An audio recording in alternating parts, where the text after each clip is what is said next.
Hey guys, this is Victor with Alarm CPA. It's great to see you again. And in today's video, we're going to be talking about investments. And more specifically, we're going to be talking about dollar cost averaging as a strategy for your investments. But as always, let's just go ahead and do a quick workout. We're going to throw a couple of jabs, one to like and another one to subscribe. You ready? Like, subscribe. Let's say, for example, that you are ready to start making your own investments, right? You either own a business or you work for a company and you're ready to start making investments. And investment, guys, is a very emotional aspect that has to be taken care of into consideration, right? Your emotions, right? Your ability to actually make a decision that when you put the money into an investment account, you actually could make money, could stay the same, or actually could lose money, right? Either right away in a short period of time or in the long run. So you have to understand that, right? And you might be a little bit fearful about that, right? And for me, guys, that is completely natural, right? Money and investments are tied to our emotional fabric, and that's completely understandable in my opinion. But on the other side, guys, on the other side of the coin, so you can actually utilize information, you can utilize data in order for you to make an informed decision and actually increase the odds of you actually making money in your investments. So are you guys ready to start talking about investments? Are you excited about it? Let's do it. 3, 2, 1, yes. The first rule in investment is don't lose. And the second rule in investment is don't forget the first rule. And that's all the rules there are. I mean, if you buy things for far below what they're worth and you buy a group of them, you basically don't lose money.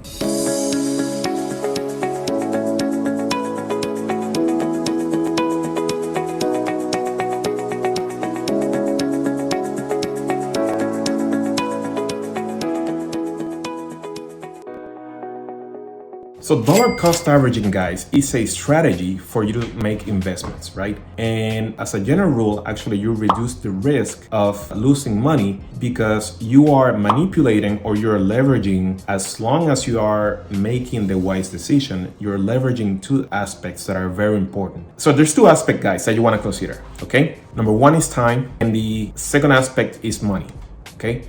So on time, when we talk about time, is that you're gonna be making the investments every so often into the account, or you're gonna be buying equities or securities on a timely basis. And then the second aspect is the amount of money you're gonna be spending on these investments, okay? So you have the two aspects, time and money. It's like a game, guys. It's like Mrs. Pac-Man game, right? So Mrs. Pac-Man is going up and down, left and right, eating, right? Like this. So if you consider time and money, right? So this is, time, right? Or this is time. It doesn't matter how you're seeing it. So this is time. And this is, every time you eat or every time Mrs. Pac-Man eats, right? It could be the amount of money that actually you put into the account, right? So it's time and money. Okay, so you can use that as an analogy, guys. Like every so often, every week, every couple of weeks, every month, every quarter, every year, right? You're gonna be making a specific amount of investments into your accounts. Then again, guys, if you utilize this investment as a strategy, you could actually fight volatility by doing this. Why? Because the price of the stock actually could be up or it could be down. You can actually start buying cheaper, right? You can use dollar cost averaging. You start buying cheaper and write it up, right?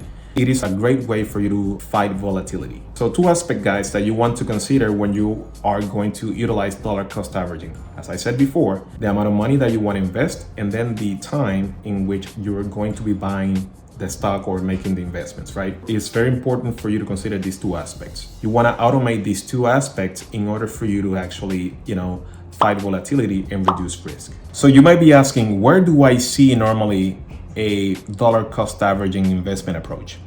Actually, you see that in your 401k plan if you have one, right?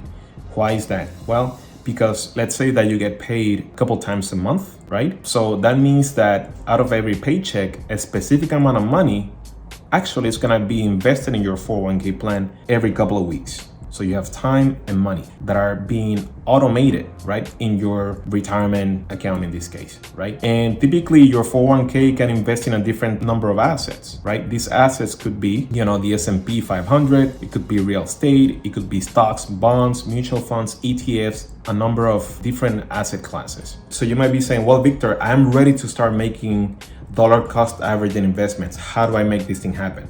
Well, that's very easy. I'm gonna give you, as a general rule, 4 different steps that you need to consider in order for you to start making investments utilizing this strategy. Number 1, you want to choose the broker that you want to start making the investments with. This could be Schwab, Fidelity, Merrill Lynch, Robinhood, you name it, right? So that's the number 1. You want to choose the broker that you can utilize for you to start making the investments.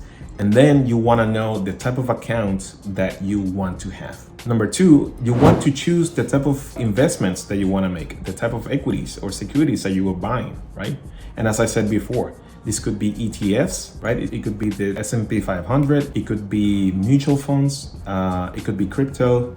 It could be real estate. It could be a number of assets. It's an infinite amount of assets class that you can actually invest in. So you have to understand, guys, what is it that you like?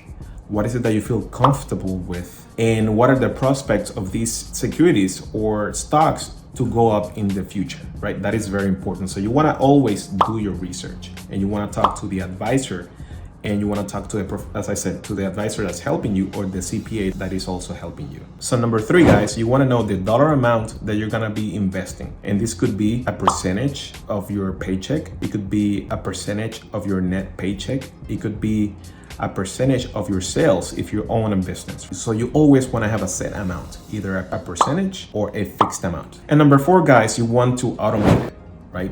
So if you get paid every couple of weeks, then you want to automate that percentage or specific amount every couple of weeks. If you're in sales or you own a business, you want to allocate a specific amount of percentage of the top number to your investments, or a percentage of your net profits for the investments, right? The important thing is that you automate it. So let's recap, guys. Number 1, you want to choose the broker. Number 2, you want to choose the type of investment. Number 3, you want to choose the amount. And number 4, you want to automate it. So as always, guys, investments are very important now and are important in the future. You always want to research. You always want to talk to your advisors, right? In order for you to make an informed decision. And as always, like and subscribe, and we'll see you on the next one.